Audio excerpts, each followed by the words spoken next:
This is Heliox, where evidence meets empathy. Independent, moderated, timely, deep, gentle, clinical, global, and community conversations about things that matter. Breathe easy, we go deep and lightly surface the big ideas.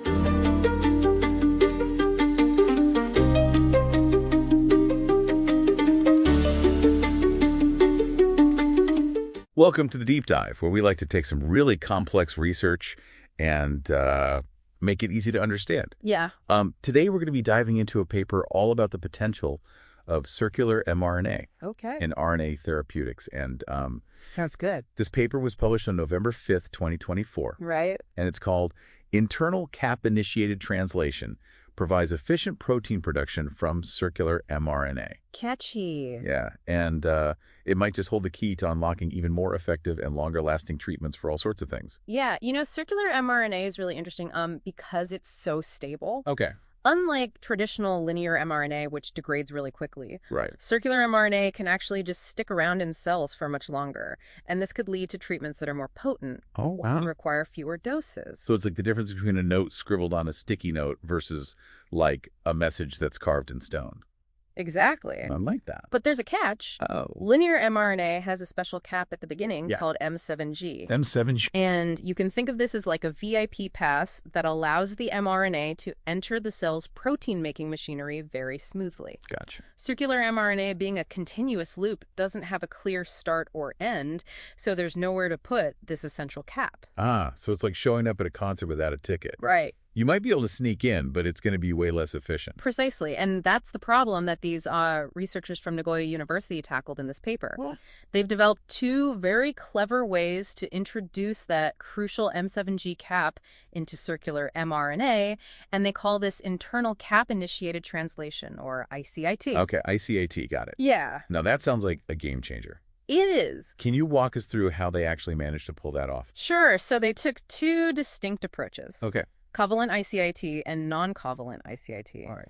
In the covalent approach, they attached the M7G cap to a small branch of RNA that protrudes from the circular mRNA loop. Okay. It's a bit like attaching a key to a handle on the side of a locked box. Interesting. So does this little handle trick the cell into thinking it's dealing with linear mRNA?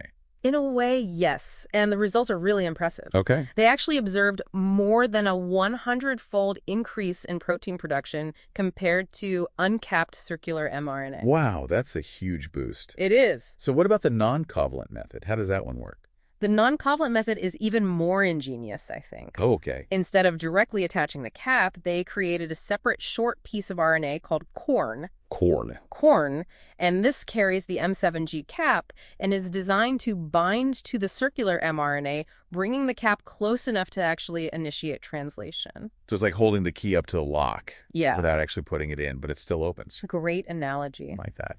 And this approach also led to a substantial increase in protein production, around 50 times greater than uncapped circular mRNA. Wow. So both of these approaches sound incredibly promising. Yeah. But this isn't just theoretical, right? They actually put this to the test Absolutely. in the lab. They tested their covalent ICIT method in mice, and the results were remarkable. Nice. Not only was protein production significantly higher, but it was also more consistent, and it lasted much longer compared to traditional linear mRNA. So that's a huge step forward in terms of like real-world applications. Yeah. I mean, it suggests that this technology could lead to much more effective and longer-lasting treatments for all sorts of diseases. Exactly. And there's another really intriguing aspect of this research. Okay. They found a way to combine their capcirc mRNA with a special modification called M1, Amyloid. which helps to reduce the immune system's reaction to the mRNA. So they've essentially made like a stealthier version of mRNA. Precisely. And this is really important for safety because it could minimize potential side effects Right. that are often associated with mRNA therapies. This is all really fascinating. Yeah. I'm particularly curious about the non-covalent approach using the corns. Okay. What were some of the key details that emerged from their research in that area?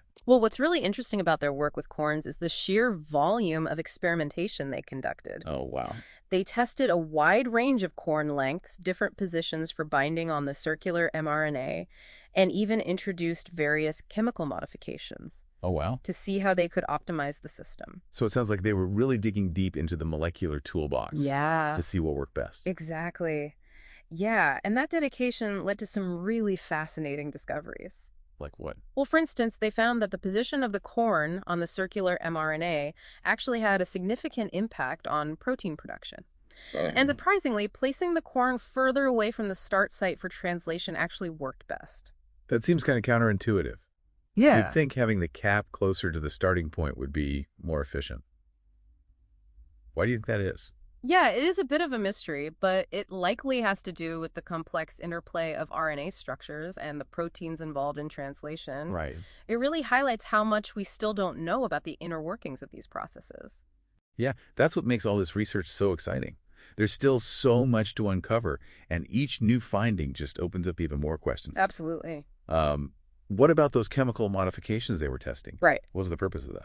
So they were essentially trying to fine-tune the corns Okay. to make them more stable, increase their binding affinity to the circular mRNA, and overall just enhance their performance. Gotcha. And they found that some modifications, like adding a poly-A tail, which is a string of adenine nucleotides commonly found at the end of mRNA molecules, really boosted protein production. So it's like giving the corns a power-up. Exactly.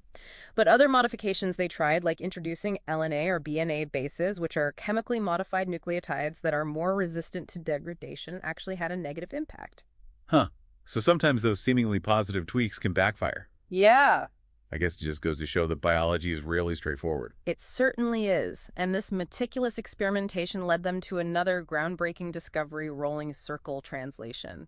Oh, right. We touched on that a little bit in the first part. Remind me again how that works. Essentially, with rolling circle translation, the circular mRNA acts like a blueprint that can be used repeatedly to produce multiple copies of the target protein Right. from a single mRNA molecule. It's like having a printing press that never runs out of ink. That's incredible. So are they saying they were actually able to observe this happening with their corn system? Yes. They used a circular mRNA encoding a protein called FLAG-EGF, which is commonly used as a marker in research, and they were able to demonstrate a significant increase in protein production through rolling circle translation. Wow. That's really pushing the boundaries of what's possible with mRNA technology. Right. What are the potential implications of this? Well, if we can harness this rolling circle translation effectively, Right. it could completely revolutionize protein production for research and therapeutic applications. Okay. Imagine being able to produce large quantities of specific proteins much more efficiently than we can today. Yeah. It could be a game changer for developing new drugs, vaccines, and even biomaterials. That's a really exciting prospect. Yeah. Now, we also talked about how they were able to use corns to detect specific RNAs within cells. Can you elaborate on that a little bit? Absolutely. They realized that their corn system could be cleverly adapted to sense the presence of other capped RNAs within cells. Yeah. It works by essentially borrowing the cap from these target RNAs to initiate translation of the circular mRNA. Okay, so instead of just boosting protein production, the corns can also act as like molecular detectives. Precisely. And they demonstrated this in a few different ways. For instance, they were able to detect a specific long non-coding RNA called HULC, which is often found at elevated levels in certain types of cancer. So this could be a really powerful tool for cancer diagnostics. Yes, being able to detect specific RNAs associated with diseases could lead to earlier and more accurate diagnoses, allowing for more timely and effective treatments. Right. But they didn't stop there. Oh, really? They also showed they could detect endogenous RNAs, which are naturally produced by the cell. Wow. So they're not just limited to detecting external RNAs. Right. They can eavesdrop on the cell's own internal conversations. Exactly. And to prove this, they targeted beta-actin mRNA, one of the most abundant RNAs in the cell. Huh. They designed circular mRNAs that would only be translated if they encountered beta-actin mRNA, effectively turning the corn system into a sensitive RNA detection platform. This is really remarkable stuff. It seems like this technology has the potential to revolutionize not only how we treat diseases, but also how we diagnose them. It's incredibly promising. But as with any emerging technology, there are still some challenges and potential limitations to consider. That's true. We've seen some amazing potential here. Yeah. But I imagine there are some hurdles to overcome before we see these applications actually being used in clinical settings. Of course. What are some of those challenges? One of the main challenges for the covalent ICIT approach is the complexity of actually creating those branched, capped RNA molecules. Right. It requires some pretty specialized techniques that might not be easy to scale up for like mass production. So while it's great for research purposes, it might be tricky to manufacture these molecules in the quantities needed for widespread therapeutic use. Exactly. What about the non-covalent approach? Are there similar production challenges with corns? Production of corns might be a bit more straightforward, but a key challenge there is ensuring they bind effectively and specifically to the circular mRNA. Right. If the binding isn't precise, you could end up with off-target effects and reduced protein production. It's like trying to fit a key into a lock. Yeah. If the key isn't just right, it won't work. Exactly.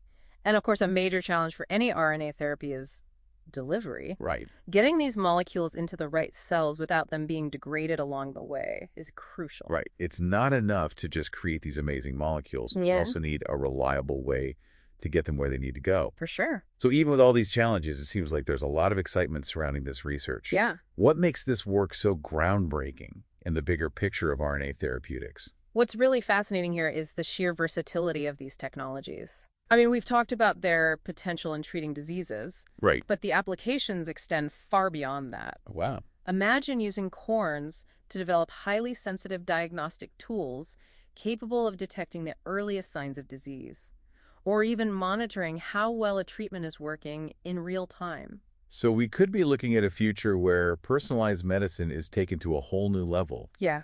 Where treatments are tailored not just to your genes, but to your specific RNA profile. Exactly. And the implications go even further. Okay. Think about the potential of rolling circle translation for producing huge quantities of valuable proteins. Right. This could revolutionize everything from drug development to biomanufacturing. It seems like we're just scratching the surface of what's possible with circular mRNA. I think so. As researchers delve deeper into these technologies, who knows what other incredible applications they'll uncover. Yeah, it's really exciting. This research really does feel like a turning point in the field. I agree. This work from Nagoya University has opened up a whole new avenue for RNA research and has the potential to reshape the future of medicine and beyond. It's a testament to the power of scientific ingenuity and the importance of exploring the unknown. Well said. It's been an incredible deep dive into the world of circular mRNA and ICIT. This research is a reminder that sometimes the most complex scientific discoveries hold the key to the most groundbreaking advancements. And who knows, maybe one day these tiny loops of genetic code will transform how we diagnose and treat diseases, leading to a healthier future for all of us. Thanks for joining us today, and until next time, keep those brains curious. Thanks for listening today. 4 recurring narratives underlie every episode: boundary dissolution, adaptive complexity, embodied knowledge, and quantum-like uncertainty. These aren't just philosophical musings, but frameworks for understanding our modern world. We hope you continue exploring our other podcasts, responding to the content, and checking out our related articles at helioxpodcast.substack.com.